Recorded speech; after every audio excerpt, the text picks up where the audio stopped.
Today, we discuss Miro. Today, I want to talk about the hellscape that is technical diagramming, right? Everybody's nodding their heads right now, And there is a potential solution that I want to share. There was one name that several people brought up. I did some digging, and it's kind of nuts how much this program Miro has for developers. I have to share this. It could potentially be a game changer for you. So my favorite part about Miro is that half the work is already done. Like right now, typically we spend hours starting diagrams from scratch, gathering information. You get buy-in from every team. That's a lot of work to do. But Miro has a full set of integrations with the tools you're probably already using. And they also offer open APIs and SDKs for custom solutions for all those niche diagramming use cases we have to do, right? So the end result is the same, but it doesn't take forever. It's a massive, massive time saver. I'm transforming basic flowcharts and network architectures, and it all lives in one place. So are you using Miro? Have you used it? I want to hear. That's MIRO.com. Every team, every topic, everywhere. This is Believe.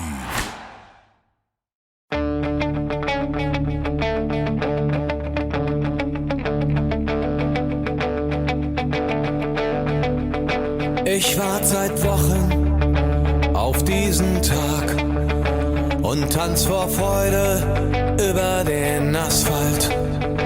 Als wär's ein Rhythmus, als gäb's ein Lied, das mich immer weiter durch die Straßen zieht. Komm dir entgegen. Hello and welcome to Gegenpressing, the Bundesliga podcast. This is the transfer show. I'm Manu and He's Stefan Bienkowski. Stefan, how's it going? Yeah, very, very well. I'm trying to wonder if this is the last one we're doing of the year, actually, now that I think about it, because you are in sunny Hawaii next week, so we'll have to kind of see how we get on with it. Whether your wife will let you peel you away from your holiday to record another one. I think next week will be fine. I think it's maybe the week after that we have to kind of consider what we're going to do for 2 weeks. Yeah. Well, so next week is probably fine. And then after that, we'll maybe... I think the wife is okay with the podcast. Yeah, after that, we'll have to think. But I think the wife is okay with the podcast. Maybe not so okay with Transfermarkt work. Which is fair enough. Yeah, fair enough. Absolutely. Well, okay, for now, we're still on the air for now. Maybe after next week, we'll take our Christmas holidays. But we'll keep you guys posted. Yeah. We'll let you guys know what's going on, what the plan is. You'll definitely get the articles on the Substack. We'll think of some fun stuff. We had some fun this week in general, I think. So much coming out of the Germany camp, right? Stefan, you did a piece on Bierhoff and the revolution, and I sort of did a reaction piece to Hansi Flick staying with the DFB and what that actually means in terms of moving the squad forward and the different pieces that are going to be available. So, yeah, it's been fun kind of covering the story. And I guess that story is slowly running its course. But yeah, it's been interesting. It's kind of why we set up the newsletter, isn't it? So we could have a spot on the internet to kind of deep dive into these stories when they happen, because they're not always something that English publications on either side of the Atlantic are especially interested in, especially the more kind of nuanced stuff of, what's happening at ground level and German youth development, things like that. So It was nice to kind of shine a light on that and have a place to write about it. And as far as we can tell, subscribers and readers seem to enjoy it too. So that's good. Yeah, the feedback has been phenomenal. So tons of new stuff on there. A new podcast as well. So dig your teeth into that. We have a lot to discuss on this show, so we just probably jump right into it. 3 big transfer stories to talk about. So we'll do that right after this break. This episode of the Gegenpressing podcast is brought to you by BetOnline. Basketball is back, and BetOnline remains your number one source for all your sports betting needs this season. You'll always find the latest odds, team matchup info, player news, and game trends at BetOnline. And is your continued source for all sports wagering information. BetOnline features live betting, free contests, and giveaways all season long. Always the fastest and easiest way to bet all your favorite sports and events, whether that's NFL, NBA, NHL, MMA, tennis, boxing, or even golf. Head to betonline.ag to join and receive your 50% welcome bonus with your first deposit. Make sure to promo code BELIEVE, BLEAV, to receive your rewards. That's it, BLEAV, to receive your rewards. Bet online, where the game starts. So yeah, Stefan, as I said, we have 3 big stories. Which one do you want to start with? Because we have Musiala, Dortmund, and Bellingham. Yeah, let's do Dortmund, Musiala, Dortmund. Break things up a bit. That sounds good. Break it up a little bit. Hear that first. So, yeah, Musiala. No, wait, we're doing Dortmund first. Dortmund, of course. Man, you can tell it's early. Still haven't had my second coffee yet. So, Dortmund. Really interesting news. This was the news dump by Sportbild that you get once a week. The reports is that they are after Mohamed Kudus from Ajax Amsterdam, and they also want to sign 2 more defenders. I think this is basically wingbacks that they're after here, right? Because of the whole Schultz situation and Thomas Meunier, we don't know what's going to happen with him. I think Rafael Guerrero answered a lot of his critiques once again at the World Cup. We talked about him actually midweek in our special podcast, so there's a nice segment on him and how well he's actually been playing. But let's start with the Kudus story. He's a national team player for Ghana. He was at the World Cup. Ghana's of course been eliminated. He looks like a really interesting prospect. Ajax signed him from Midtjylland, where he struggled at first a little bit, but he has since, like, this season has been pretty good. He has been playing a really good World Cup as well. The thing is, and I mean, when I look at his Transfermarkt profile right here, he's a left-footed. Good. That's good news. The negatives here, I think, is attacking midfield, center of the park, can also play as a center forward, but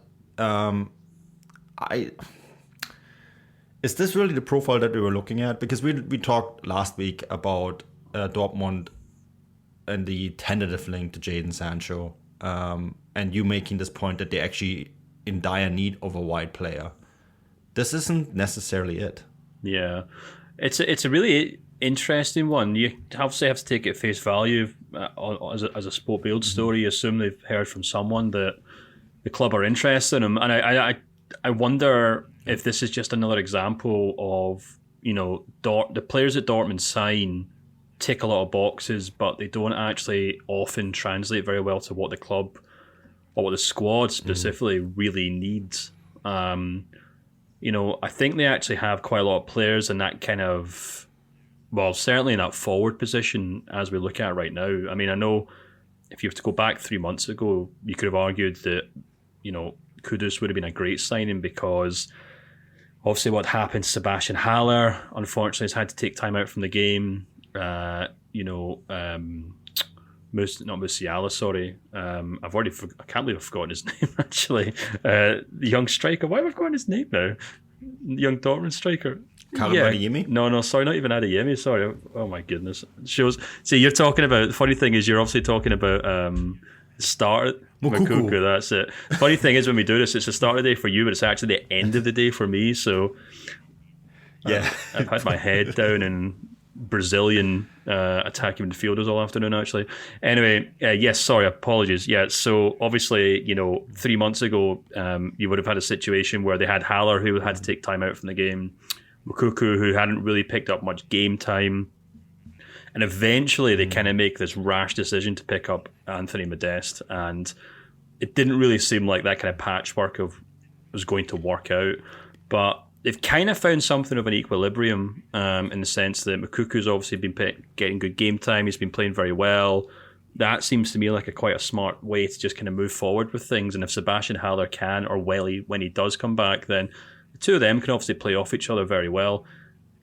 But adding a fourth player in Kudus to this would be quite interesting, and it could potentially be a bit of a problem. But it'd be really, the thing about this makes me wonder whether Modesta Modeste rather, is due to be kind of moved on in January if possible. Although I'm wondering, he can sign for a third club, I think, in the single season, if I'm not mistaken, or at the very least, maybe he could also go back to Köln. Yeah, at the very least, yeah.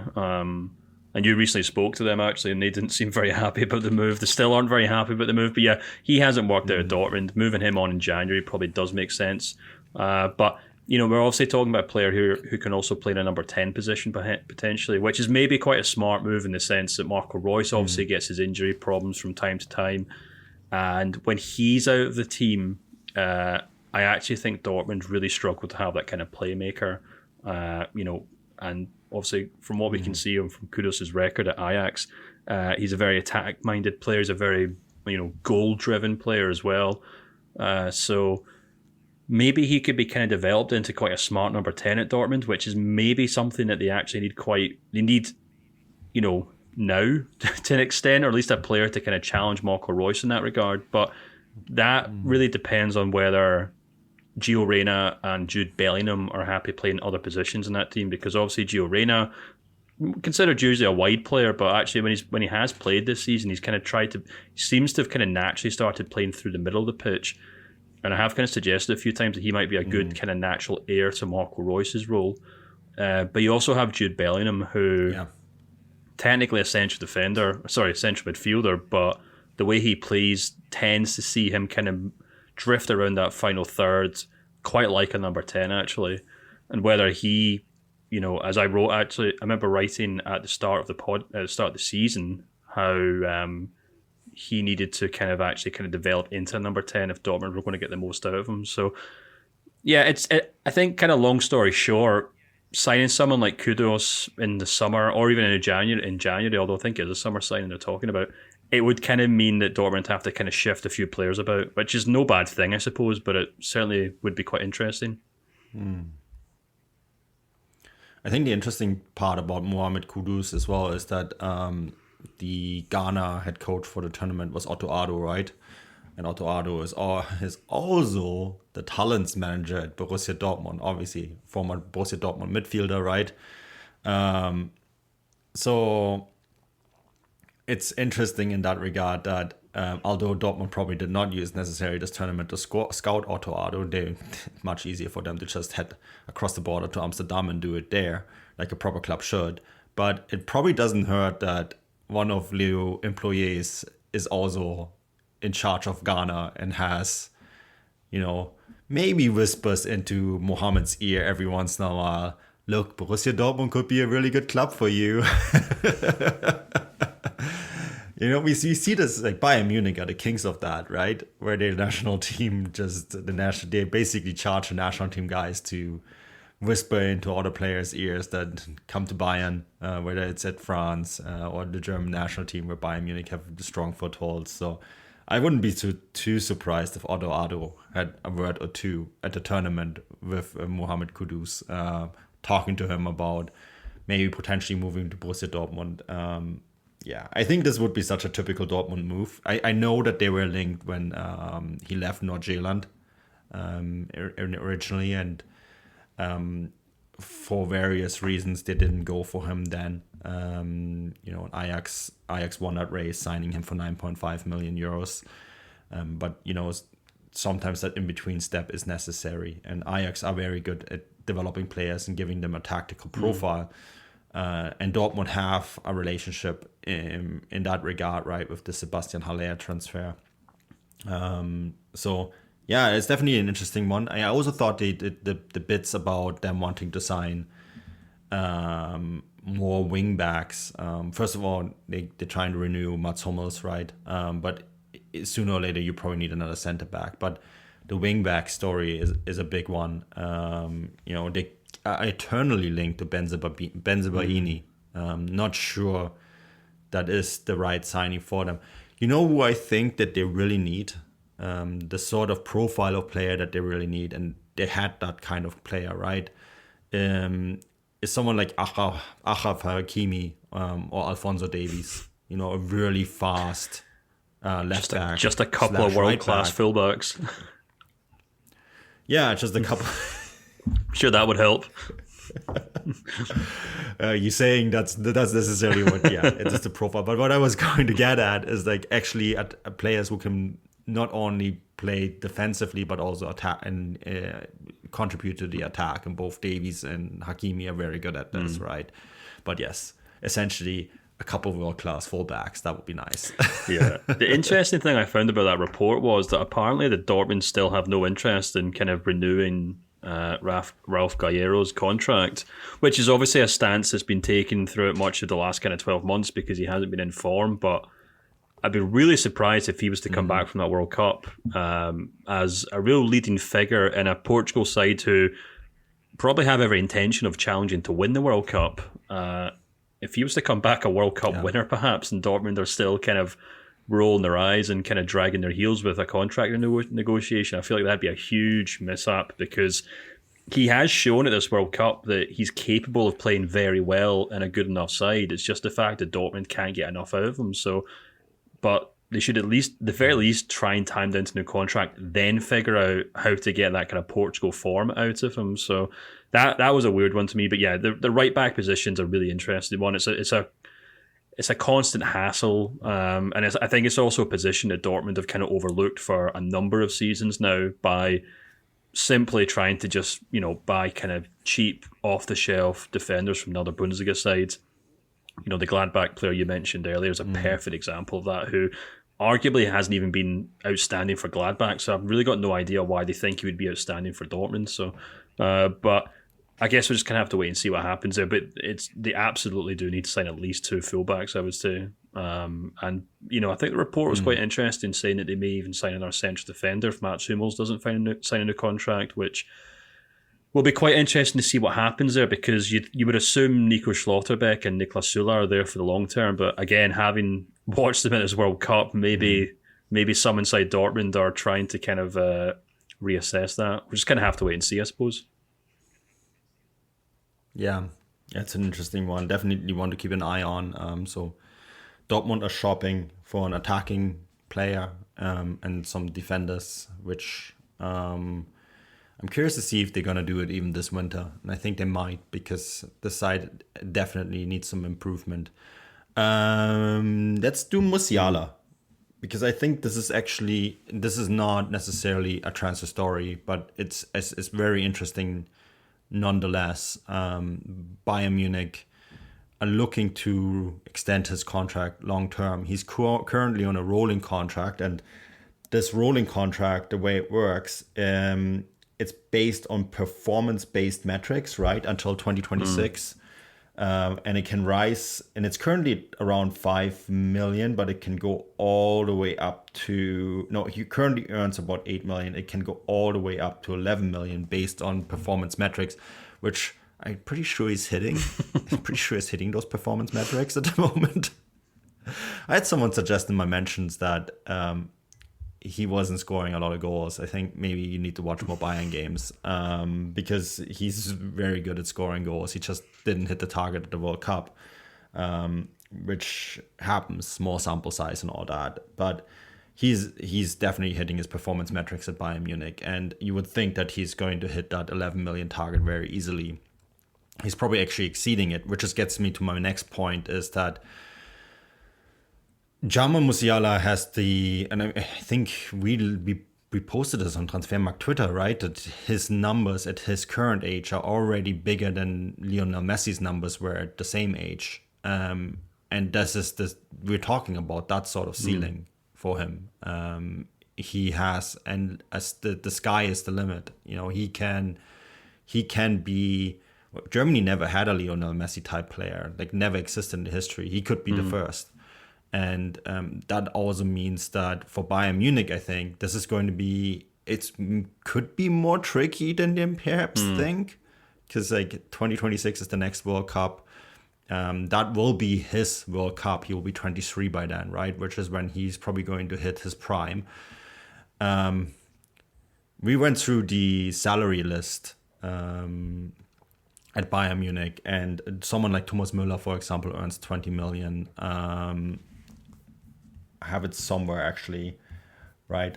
You look at Sadio Mane was at 22, Manuel Neuer is at 21, Thomas Müller is at 20 million, Leroy Sané is at 20 million.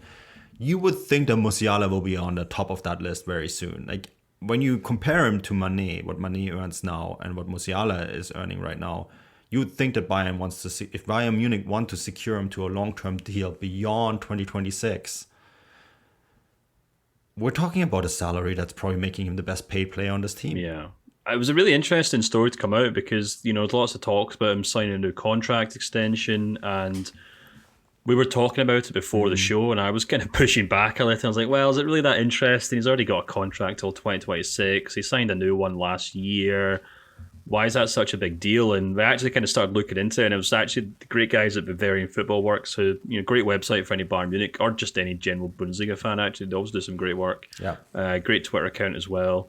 They kind of outlined, the details of his contract, and I was quite surprised to see that according to the kind of official, well, not the official, I guess, the reported data from the German media, he's only meant to be getting up to that 11 million euro bracket in the 25-26 season. Now, as you said, it's a lot of it's performance-based stuff, and he may already have hit that, so maybe they've kind of fast-forwarded that, but for Musiala to only be making that amount of money in 2025 is quite troubling if you think about it, because that means in 2 or 3 seasons' time he'll only be making half what the best paid players at Bayern Munich are on, and that's a sure-sign way of kind of forcing him out the door. No one would really kind of question his loyalty to Bayern Munich and his determination to do very well there, win titles, blah blah blah. But if Bayern are kind of dragging their heels here over how much they want to pay him, then he's got every right to kind of turn around and say, well, there's teams in England and Real Madrid and Barcelona and whoever else, PSG, who will happily pay me what you guys already pay Leroy Sané and Thomas Müller.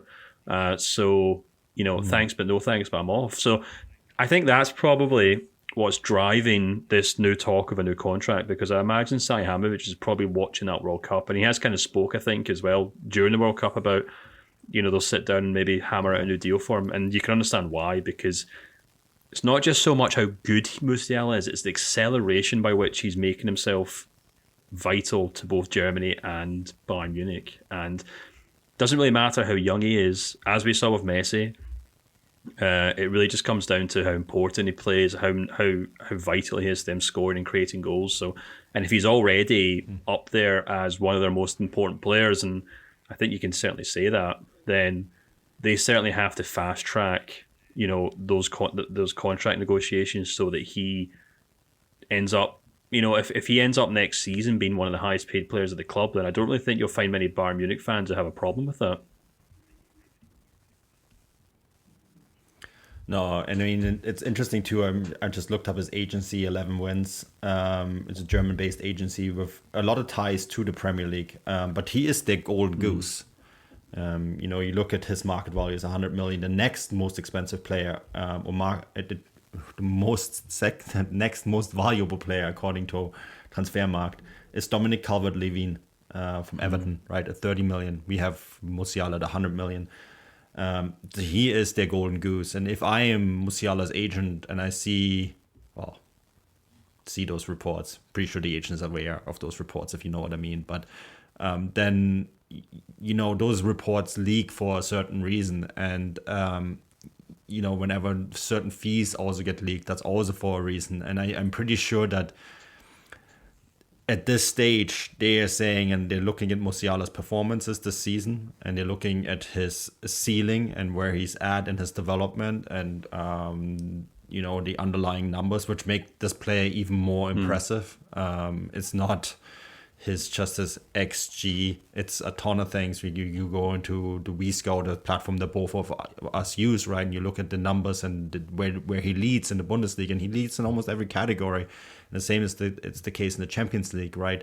Which is probably a better benchmark than, let's say, the World Cup.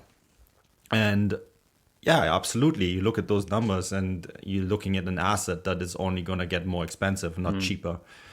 And if I am his agent, I'd be knocking at Oliver Kahn and Hasan Salihamidzic's door and say, it's time that we talk about this. I think Another thing that's also worth bearing in mind is that you look at the clubs who'd be happy to sign him, and the one that comes to mind for me immediately is Chelsea. Chelsea would absolutely adore to please not. I know that's where German players tend to go to kind of, hit a wall, shall we say? But no, they'd be absolutely delighted to kind of bring him back to Chelsea. Even though Chelsea have a kind of reputation for kind of overlooking young players, they have absolutely no qualms about bringing them back to the club. Romelu Lukaku is a good example of that, who really quite unceremoniously got kicked out of the club, but he wasn't deemed good enough. But as soon as he was a potential transfer target, they rolled out the red carpet. They made incredible YouTube videos and Instagram videos and whatever else to kind of announce his return. Chelsea would absolutely love to do that with Jamal Musiala. And it's also worth bearing in mind that even though agencies are there to facilitate the players and make sure they get the right deal, I've got no doubt that people are sitting there at that agency thinking, well, it's all well and good if Jamal Musiala spends the next 10 or 15 years at Bayern Munich, but that means we don't ever get a big, nice slice of any potential transfer fee between him and a Premier League club. Now, that might sound a little pessimistic. Maybe I'm not suggesting that they're kind of whispering in his ear to move him away from Bayern Munich, but it's up to Bayern Munich to continue to convince Musiala that they're the best club for him, not just in terms of how much money he makes, but also from a sporting project. If there's any indication that they can't challenge for Champions Leagues, or if there's any indication that the Bundesliga itself isn't a good enough league for him to showcase himself and to be up for Ballon d'Ors and whatever else, then, that's when the doubt starts to creep in. And that's why these kind of stories about it's bizarre as it sounds that he might sign a contract extension, even though he's got another 4 years left on one he signed last year. That's kind of the tiny margins that Bayern have to work by when they've got a player like this. Yeah, just knowing from talking to another player's agent at Bayern Munich, without saying who it is, one way for clubs to convince a player to stay at a club like Bayern Munich is salary increases, because agents also do make money off those, right? They get a part of the percentage every time there is a new contract signed and a signing on fee. So that is a way to then convince the agency to say, okay, we can stay at this club because we don't need to rely on a transfer fee here, because we know that the salary is going to come up. We're going to make a certain percentage of that. We see that the player is in good hands here, and essentially it's easy money to make. It's far easier than actually a transfer, even though the return on that can be bigger, right? But this is essentially just a check arriving every month in the mail, quote unquote, right? So I think this is one way where the club can go to the agency and say, look, we are very interested in a long-term committal. We want this player to stay long-term. He's a young prospect. We want to make him into our Lionel Messi. Because I think that is the sort of pathway that they have to show the Musiala camp. Because you mentioned Chelsea, the one team that I actually think Bayern Munich need to be careful about here is Real Madrid, right? Because they just signed this young Brazilian kid who is long term probably going to replace Karim Benzema, Endrick, and they will need someone to feed this kid with lots and lots of perfect placed balls, and you can just see Real Madrid say okay, this guy could be our Lionel Messi, right? And that's, I think, who the Bayern need to be careful of, because like Bayern, Real Madrid is the only team, alongside Bayern Munich, to actually have made money over the last 3 years. So it would not be beyond them to actually say to the Musiala camp, we'll give you 30, 40 million a year. Yeah. Right. And so, and I think the Real Madrid thing is really quite pertinent, actually, because a lot of what they do is, they're a very smart sporting project, which evident through the Champions Leagues that they've won recently, but they do, as you've said about, signing Endrick from Brazil, and before that, Vinicius Junior, Rodrigo, the two French midfielders who they signed, Choupo-Moting and Camavinga. They do go in hard on these younger players because they know, right, well, we'll spend a fortune on them now, but they're going to be here for the next 10 years or something. And the thing about Musiala is quite interesting is that there's still that hole in that team for the kind of Kylian Mbappe player or the Kylian Mbappe poster child. Now, you can maybe argue that Vinicius Jr. has kind of filled that role to a large extent just because he's kind of pulled his socks up and just started playing really well for Real Madrid. But if Real Madrid are still looking for that kind of poster boy signing and they know they're not going to get Kylian Mbappe, they know Erling Haaland's already left for Manchester City, then maybe someone like Musiala, they're obviously not going to get someone like Pedri because he's at Barcelona. Maybe that means Musiala then falls into that spot, and that's when they start poking around there. And, as history has shown, Real Madrid are one of the few clubs in the world that can kind of entice players away from Bayern Munich on a purely kind of prestigious level, not just in terms of pure money. In terms of prestige and in terms of winning Champions Leagues, they're one of the few clubs that can entice players away from Bayern Munich. So I think that's a very good point. I think Bayern should be looking over their shoulder to Real Madrid if they can't get this deal wrapped up for Musiala soon. Yeah, I think this is going to probably move faster than we think. Because I think they know the danger lurking as well. The danger is also lurking for Borussia Dortmund. See what I did here? In terms of Jude Bellingham. What a wonderful tournament he's been playing. And Liverpool look like they're going to go in hard. Really hard. They're one of many clubs that are trying to go in hard for this player. PSG. Remind me of the name of the Qatari landlord that they have sitting on their board in Paris, El Khalifa, I think, right? He issued some statements about them, being obviously interested in Bellingham as well, and that in the end of the day, it's up to the Borussia Dortmund to decide who they're going to sell him to. I thought that was actually quite interesting, which makes me think that PSG is going to probably try to outbid whatever anyone else is going to offer, simply because they can. The question then, of course, is what does Jude Bellingham want, right? And have we even asked what Borussia Dortmund want? Do they even want to sell the player next summer, right? Or do they even have control over the situation anymore? Are they going to just go and sell Jude Bellingham for 130 to 150 million euros and notch that as another success on the transfer market? Borussia Dortmund, of course, like to win the transfer market. They don't want to win titles. Their titles are to sell the players for the highest price, it almost seems. It just seems like when I talk to people on location in Dortmund, they were not actually willing to sell Jude Bellingham next summer. But then there's all these reports, and these reports always come from somewhere, right? These are not stories that are made up. We both work in this industry. We both understand how this works. And we both understand why these stories get leaked. And judging by that, it really does seem like Jude Bellingham is ready for another step, because this is essentially where this is coming from. So here's the question that I have for you, because you probably know this a little bit better. And we both have lots of friends and people who work in and around Liverpool. Can you actually see Liverpool spend 130 to 150 million euros on Jude Bellingham? Because I still struggle with that notion. I mean, Liverpool don't even have a sporting director at the moment. Yeah, it's a really tricky one, actually. That's the kind of issue that's what I keep coming back to be perfectly honest with you. The Liverpool links make a lot of sense because, on paper, they're they're a great club, don't get me wrong. Any player would love to play there. They're a very ambitious club. They've got a German head coach who has links to Borussia Dortmund. They like to sign young players. They give them game time. It's a great sporting project. So you can understand why Jamal Musiala might be interested in moving there. But the big issue here, as you just said there, is that Liverpool just can't afford to sign players with the same degree as their rivals. Not just in terms of a transfer fee, which I agree with you at the moment, seems to me like it's a little out their ballpark. Although having said that, they do have a habit of kind of saving their pennies and then going all in on big players to a large extent. They did that with Van Dijk, central defender. They kind of broke records with him. They've done that with Nunez as well. And when push comes to shove, they can go out and just drop a lot of money on players, which they obviously did for the Porto winger in January, whose name now completely I've lost as well. Actually, I can't remember his name. There we go.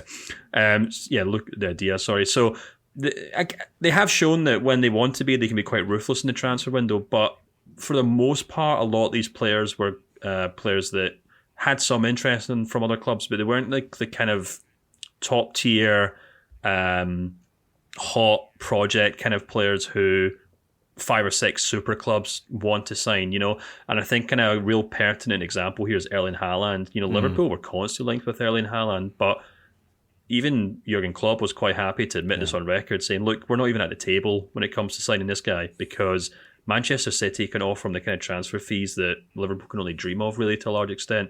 Now, Haaland's situation was a little different because his transfer fee was extremely lowered because of the minimum fee release clause that he had.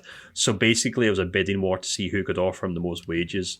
I don't think Bellingham's going to be the same to that extent, but it'll even out in the same way because his transfer fee will keep going up and up and up, and he's obviously going to demand the wages that every club will compete over. So I think, and then of course even if Liverpool can match what the likes of Real Madrid or PSG or Manchester City can offer, as you kind of alluded to there, off the field they're a little all over the place at the minute.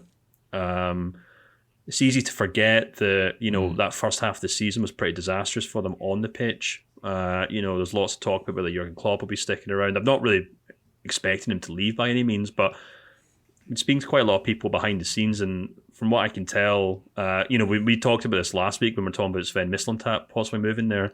It seems to me as though their entire kind of, not the entire department in terms of recruitment's moving on, but a lot of the kind of big names are moving on, possibly to other Premier League sides. And of course, there's the fact that they might not even have the same owners next season.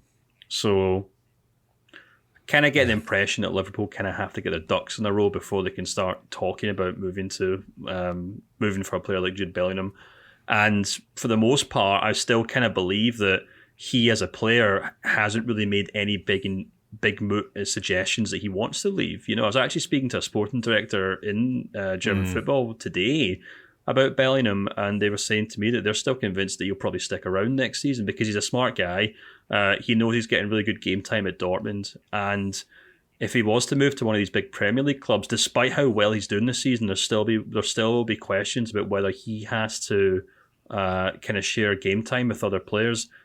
And, we were here once before about Jadon Sancho. He was considered as impressive a talent. He was considered as much needed by the big clubs in England and I guess around Europe.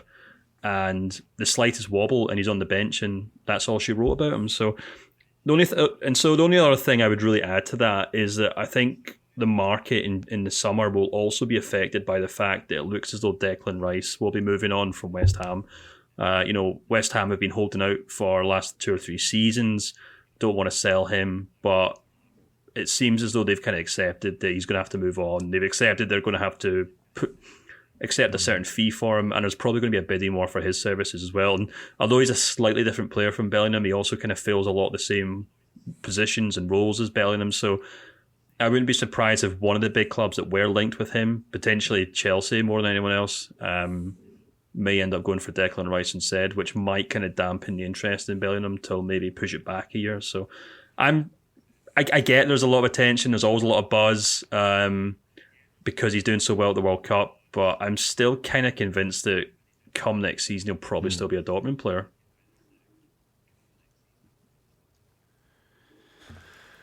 Yeah, I mean, I'm just trying to figure out where this is coming from, right? If this is a story leaked by Bellingham's agency to the press, then that gives me an indication that they would probably like a move. But like the wording that has also come out is that, and you have to always read between the lines, right?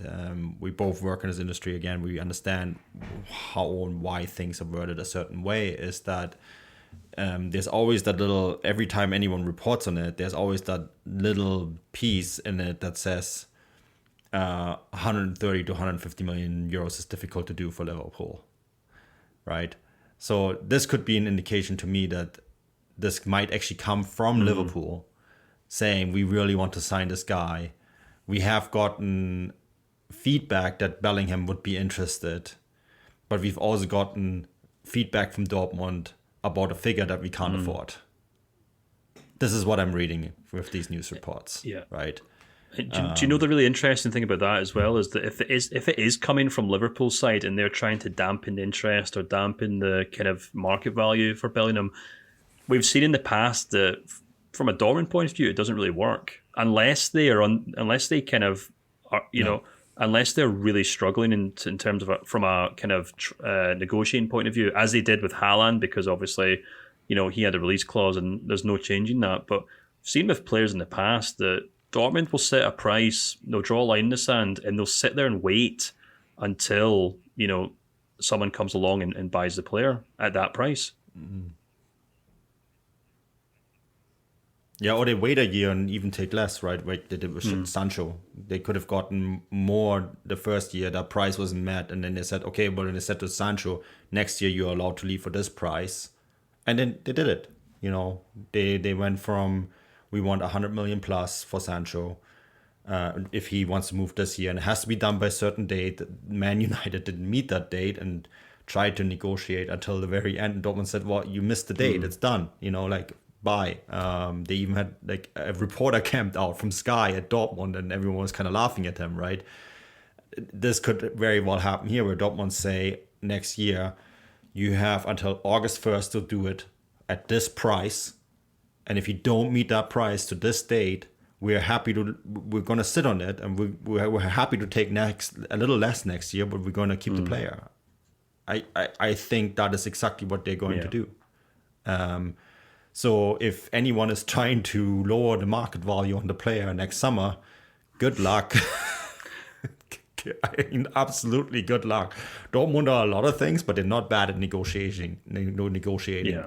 That's one thing they're not. They really know what to get for and even that example, there's actually quite some notable differences between Jadon Sancho and Jude Bellingham. The first one is the fact that I think the most pertinent thing is that when it came to Sancho, there was only really one buyer interested in buying him. Not to say that other clubs wouldn't have liked to have him at the club, but it was clear from the get-go that Manchester United wanted to sign him, and the likes of PSG, Real Madrid, Chelsea, whoever else, they already had their wide star players, so they didn't really need to spend a fortune on Sancho. So it was basically one club wanted them, and then one club was negotiating over when to sell them. And the key thing that happened there was that when Dortmund decided to hold off and not sell at a certain price, Manchester United just came back the next year with a lower price because there wasn't a bidding war there. The other thing as well is that Sancho was quite vocal. Well, maybe not officially, but even if unofficially, he wanted to move on. He'd done what he wanted to do at Dortmund. He was ready to get back to the Premier League, and you could tell even from watching him, even though he had a great record at Dortmund, don't get me wrong, he was a great player there. There was long periods in which, either through injury or lack of fitness, or even just the fact that his head was in the clouds or somewhere else, you could tell that it was affecting him. He wasn't very good at kind of hiding his disaffection at times about maybe not moving on. Jude Bellingham strikes me as a very, very different player. He's far more mature, far more rounded individual. Yeah. And you can tell that he actually seems to really appreciate playing at Dortmund a little more than...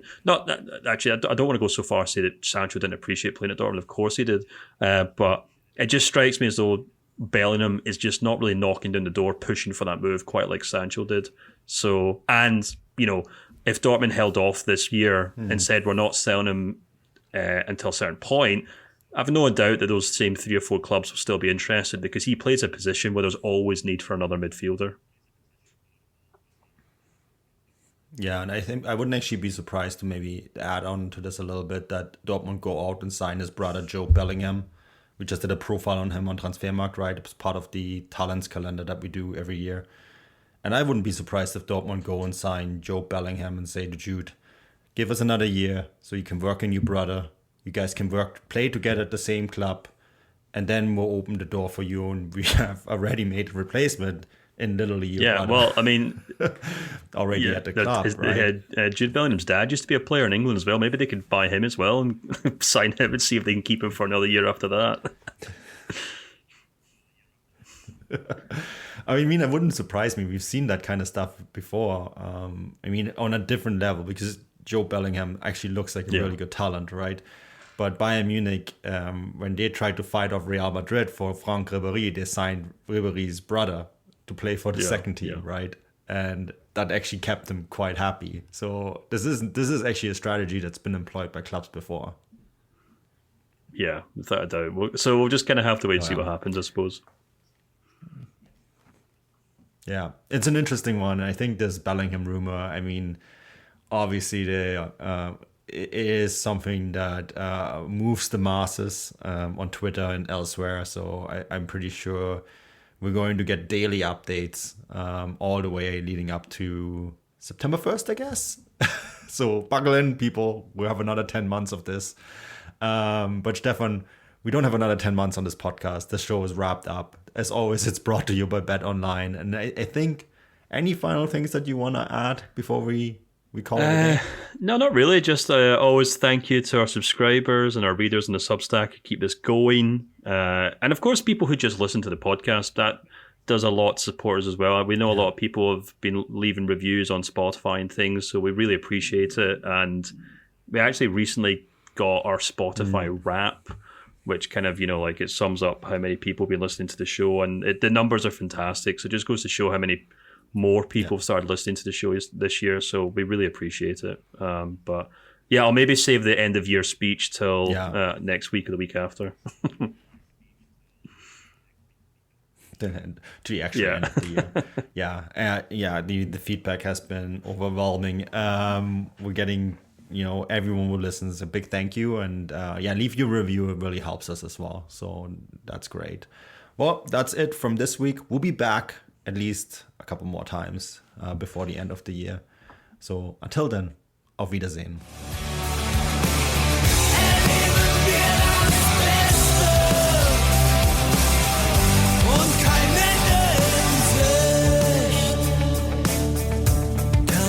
Ende in Sicht.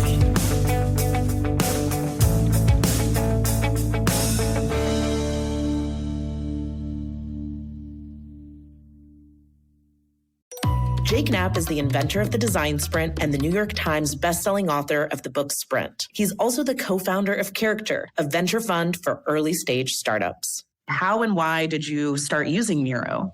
I came from this position of thinking, I don't want to be doing stuff online, to thinking now when I do a sprint in person with a company, it's like, we're going to use Miro, even though we're all in the same room, because that's a better way for us to get this work done. As an investor, we're basically investing in their ability to solve problems. We're saying, we think this group of people is going to be able to solve a problem in a really great way and create value by doing it. And actually, you need to give people the tools that can help them make decisions, help them collaborate, help them visualize and see things in a different way. And Miro does all those things. So to me, at least as an investor, I'm thinking, give the team the tools that are going to help them think, that are going to make the most, brighten their skills as smart folks. And Miro is at the top of that list for me.